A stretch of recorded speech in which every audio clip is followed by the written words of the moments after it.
Hi developers, welcome back to code step by step. मैं हूं अनिल सिद्धू और आज से हम एक न्यू सीरीज स्टार्ट करने वाले हैं विद नोड। सबसे पहला आपका एक क्वेश्चन हो सकता है कि हम लोग आपका कोर्स क्यों ज्वाइन करें। इंटरनेट के ऊपर और बहुत सारे कोर्सेज अवेलेबल हैं नोड जेएस के ऊपर, ट्यूटोरियल्स हैं, वीडियोस हैं, अलग से डॉक्यूमेंटेशन है, एग्जाम्पल हैं, प्रोग्राम्स हैं। तो आपके कोर्स में ऐसा क्या है? देखो, यहाँ पे हम सारे के सारे टॉपिक कवर करेंगे, तो आपको सारे के सारे टॉपिक पूरा नोड जेएस एक जगह पे मिल जाएगा और विद एग्जाम्पल आपको कोड भी मिलेगा, एग्जाम्पल्स भी मिलेंगे। और जब भी मैं एक टॉपिक के ऊपर वीडियो बनाऊंगा उसके एग्जाम्पल के साथ साथ मैं आपको ये भी बताऊंगा कि जब आप एक रियल प्रोजेक्ट बनाओगे तो ये टॉपिक आप कहां पे यूज कर पाओगे। ठीक है। उसके बाद में हम लोग यहाँ पे एपीआईज भी बनाएंगे और डेटाबेस से कनेक्शन भी बनाएंगे। डेटाबेस से कनेक्शन में आपको माइस्क्यूएल के साथ भी बताऊंगा और मोंगोडीबी के साथ भी बताऊंगा। ठीक है। और एपीआईज हम लोग एक दो एपीआई नहीं बनाने वाले, बहुत सारे एपीआईज बनाएंगे। फॉर एग्जाम्पल सेव की एपीआई, गेट की API, put API, delete API, put मतलब अपडेट के लिए, और सर्च एपीआई हो गई, फिल्टर एपीआई हो गई, शॉर्टिंग एपीआई होगी। ऐसी बहुत सारी एपीआईज बनाएंगे।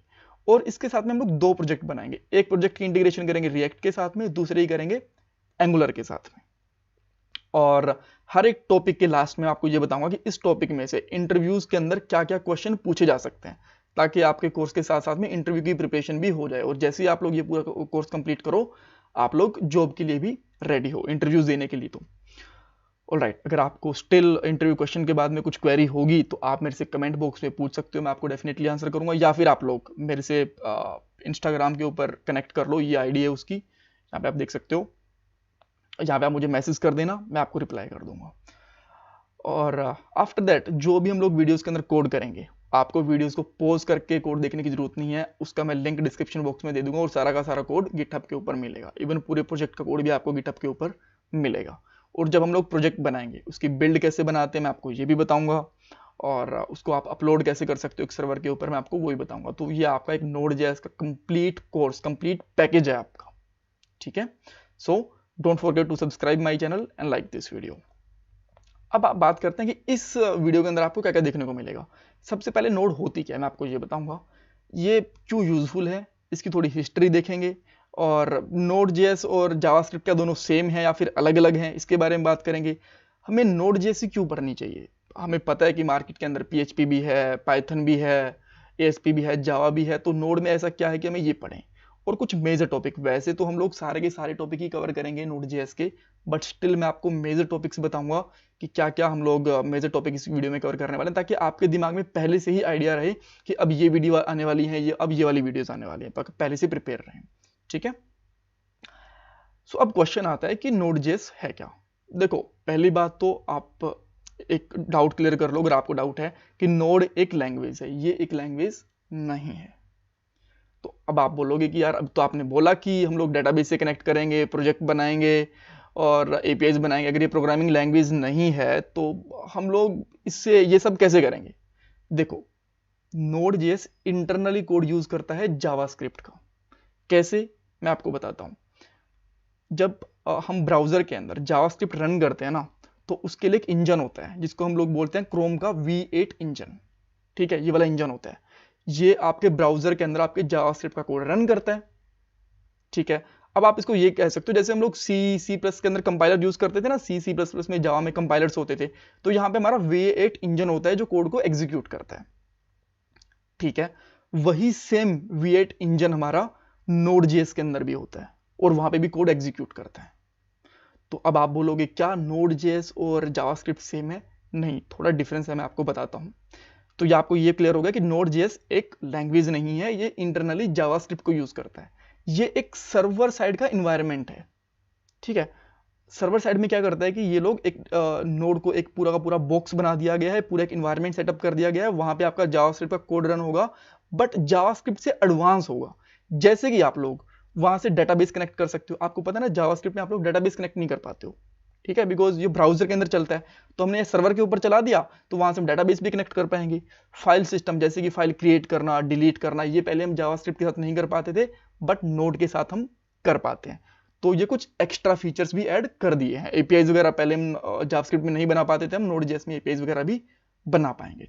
तो बेसिकली नोड.जेएस एक लैंग्वेज नहीं है, ये एक सर्वर साइड का इन्वायरमेंट है जो इंटरनली जावास्क्रिप्ट को यूज करता है। और इसमें कुछ और फीचर्स भी हैं, जैसे कि फाइल सिस्टम को हैंडल करना या फिर डेटाबेस वगैरह को कनेक्ट करना। हाँ, जावास्क्रिप्ट और नोड.जेएस का कोड एग्जैक्ट सेम है, बिकॉज नोड.जेएस में जावास्क्रिप्ट भी तो यूज हो रही है, ठीक है।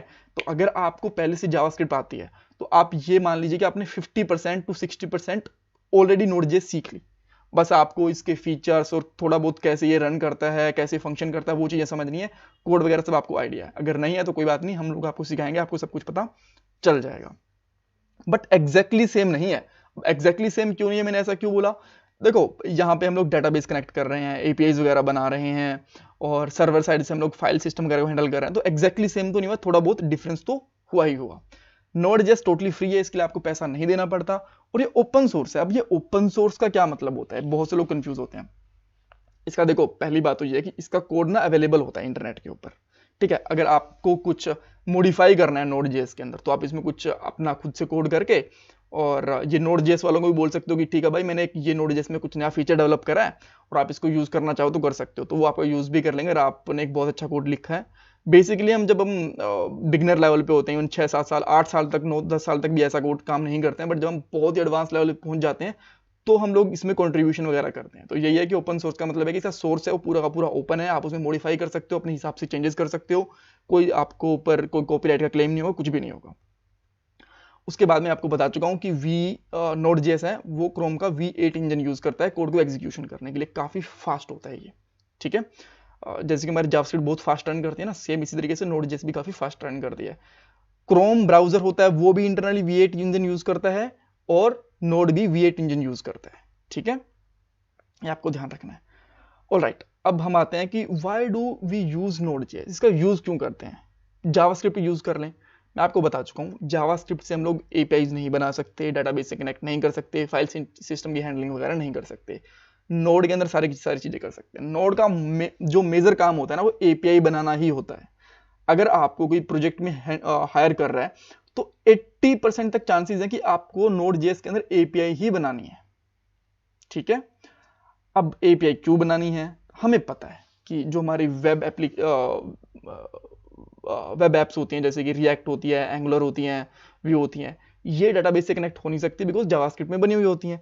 ना ही जो मोबाइल एप्लीकेशन होती है वो भी डेटाबेस में कनेक्ट हो सकती है। तो हम लोग एपीआई बनाते हैं, और जो हमारी वेब एप्स हैं और मोबाइल एप्स हैं वो कनेक्ट हो जाती हैं हमारे डेटाबेस से थ्रू एपीआईज, और एपीआईज किसमें बनती है, नोड.जेएस के अंदर। कंफ्यूजिंग लग रहा है, कोई बात नहीं, जब समझेंगे तो अच्छे से आपको समझ में आ जाएगा। अभी के लिए इतना ध्यान रखो कि नोड.जेएस एपीआईज बनाने के काम में आती है, और इसकी हेल्प से हम लोग क्या करते हैं, हमारा डेटाबेस कनेक्ट कर पाते हैं वेब और मोबाइल एप्लीकेशन से थ्रू एपीआईज।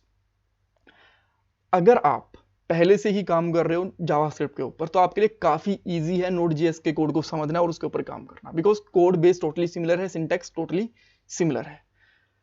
तो अब आपके पास एक क्वेश्चन और हो सकता है कि यार देखो, एपीआईज वगैरह तो हम लोग जावा में बना सकते हैं, पाइथन में भी बना सकते हैं, पीएचपी में भी बना सकते हैं, तो नोड.जेएस को ने ऐसा क्या दे दिया। पहली बात तो ये काफी सिमिलर है जावास्क्रिप्ट से, तो आपको कोई नई चीज नहीं सीखनी पड़ेगी। जावास्क्रिप्ट से अगर आप पीएचपी सीखते हो, जावा सीखते हो, पाइथन सीखते हो, तो आपको काफी ज्यादा चीजें समझनी पड़ती हैं, कोड सिंटैक्स भी सेम नहीं होता, बट आपको यहाँ पे कोड सिंटैक्स सेम मिलेगा, तो इसलिए आपका काफी टाइम बच जाएगा, आप इजिली इसको सीख पाओगे।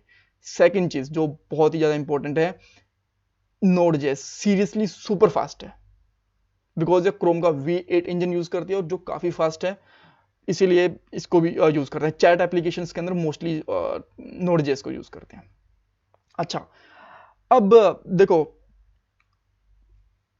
एक ये भी अलग से पॉइंट आप कह सकते हो कि अगर आप एक जावास्क्रिप्ट डेवलपर हो अभी तक और आपने नोड सीख लिया, बिकॉज नोड को सीखने में टाइम नहीं लगेगा, अगर आपको ऑलरेडी जावास्क्रिप्ट आती है, तो आप एक फुल स्टैक डेवलपर भी आराम से बन सकते हो। और जब आप फुल स्टैक डेवलपर बन जाओगे तो डेफिनेटली आपकी सैलरी भी अच्छी हो जाएगी। हिस्ट्री, पहली रिलीज May 27, 2009 के अंदर हुई थी। करंट वर्जन 16.4 है। C++ के अंदर इसका थोड़ा बहुत कोड लिखा गया है, जैसा कि फाइल सिस्टम डेटाबेस वगैरह कनेक्ट करने का, और जो मेजर कोड है वो आपका जावास्क्रिप्ट के अंदर लिखा गया है, ठीक है।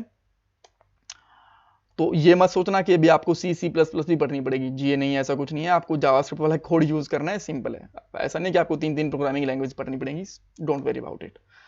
अच्छा, क्या जावास्क्रिप्ट और नोड.जेएस दोनों सेम है? देखो, कोड बेस इनका सेम है, टोटली सेम ये नहीं है। अगर आपको जावास्क्रिप्ट आती है तो आप इजीली नोड.जेएस को समझ पाओगे, ठीक है।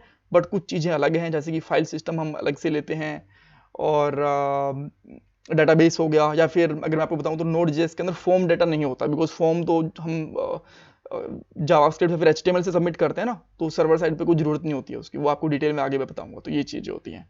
नोड जेएस को हम डेटाबेस के अंदर कनेक्ट कर पाते हैं, जावास्क्रिप्ट को नहीं कर पाते हैं, एक ये अलग से ये हो गया। नोड जेएस को हम लोग सर्वर साइड पे रन करते हैं और जावास्क्रिप्ट को हम लोग ब्राउजर साइड पे रन करते हैं। तो कुछ सिमिलैरिटीज हैं, जैसे कि कोड बेस दोनों का सेम है, अगर आप जावास्क्रिप्ट को जानते हो तो इजीली समझ पाओगे, बट काफ़ी चीज़ें डिफरेंट भी हैं। जैसे कि एक जो नोड है वो सर्वर साइड रन होता है, ये जावास्क्रिप्ट ब्राउजर साइड रन होती है, ब्राउजर जावास्क्रिप्ट में हम लोग डीबी कनेक्ट नहीं कर पाते, एक्सेट्रा। अब बात करते हैं कि आपको सीखनी क्यों चाहिए। पहली बात तो ये कि अगर आप एक जावास्क्रिप्ट डेवलपर हो तो इजीली नोड सीख पाओगे। मैं आपको बहुत बार बता चुका हूँ इस वीडियो के अंदर ही, फुल स्टैक डेवलपर बन जाओगे आप। नोड भी आ गया और फ्रंट एंड भी आ गया और बैक एंड भी आ गया आपको, बिकॉज जावास्क्रिप्ट ही तो है दोनों जगह पे। तो इसकी वजह से आपको इजीली जॉब भी मिल जाती है, क्योंकि फुल स्टैक डेवलपर बन गया। फुल स्टैक डेवलपर बन गया तो एपीआई भी खुद ही बना पाओगे और उनको इंटीग्रेट भी खुद ही कर पाओगे। सैलरी भी डेफिनेटली इसके अंदर अच्छी होती है, बिकॉज हम लोग दो टेक्नोलॉजी के ऊपर काम कर रहे हैं, as compared to normal web developer और पीएचपी डेवलपर और छोटे मोटे चीज़ों से अच्छी सैलरी होती है इसकी। मेजर टॉपिक नोड जेएस होता क्या है मैं आपको बता चुका हूँ, ये काम कैसे करता है ये आने वाली वीडियो में देखेंगे। इसका इंस्टॉलेशन कैसे कर सकते हैं, इसको रन कैसे कर सकते हैं, बेसिक एपीआई कैसे बना सकते हैं, इसको एक्सप्रेस जेएस के साथ में कैसे यूज कर सकते हैं, यूआई के साथ में हम लोग क्लिक इवेंट वगैरह कैसे परफॉर्म करेंगे, यूआई के साथ में फॉर्म कैसे बनाएंगे, वेब पेजेस वगैरह कैसे बनाएंगे। नोड जेएस के अलग से इवेंट, ये यूआई के इवेंट है, ये नोड जेएस के इवेंट देखेंगे। मिडल वेयर्स वगैरह कैसे बना सकते हैं, इसके मेजर पैकेज जो एनपीएम के साथ में यूज होते हैं उनकी बात करेंगे, डेटाबेस साथ में कनेक्ट करेंगे और मेजर एपीआईज बनाएंगे, जैसे कि सर्च की एपीआई हो गई, या फिर आप फिल्टर की एपीआई हो गई, पेजिनेशन वगैरह हो गई, ये सारी की सारी चीज़ें बात करेंगे। एपीआई की सिक्योरिटी जैसे जेडब्ल्यूटी टोकन या फिर पासपोर्ट वगैरह कैसे यूज़ करेंगे, एपीआई की वैलिडेशन वगैरह कैसे यूज़ करेंगे ताकि गलत डाटा एंटर ना हो पाए, और प्रोजेक्ट भी बनाएंगे और उसको लाइव करके भी देखेंगे। सो thank you so much for watching this video, और प्लीज़ चैनल को सब्सक्राइब करना बिल्कुल भी मत भूलना, बिकॉज बहुत मेहनत लगती है वीडियोज़ बनाने में। जब मैं वीडियोज़ बनाता हूँ मुझे फ़ैन एसी सब कुछ बंद करना पड़ता है ताकि आवाज़ एक्स्ट्रा ना दिखे आपको, ठीक है। सो इवन वीडियो बनाते टाइम में पसीना तक आ जाता है। So thank you, God bless you, bye bye, take care.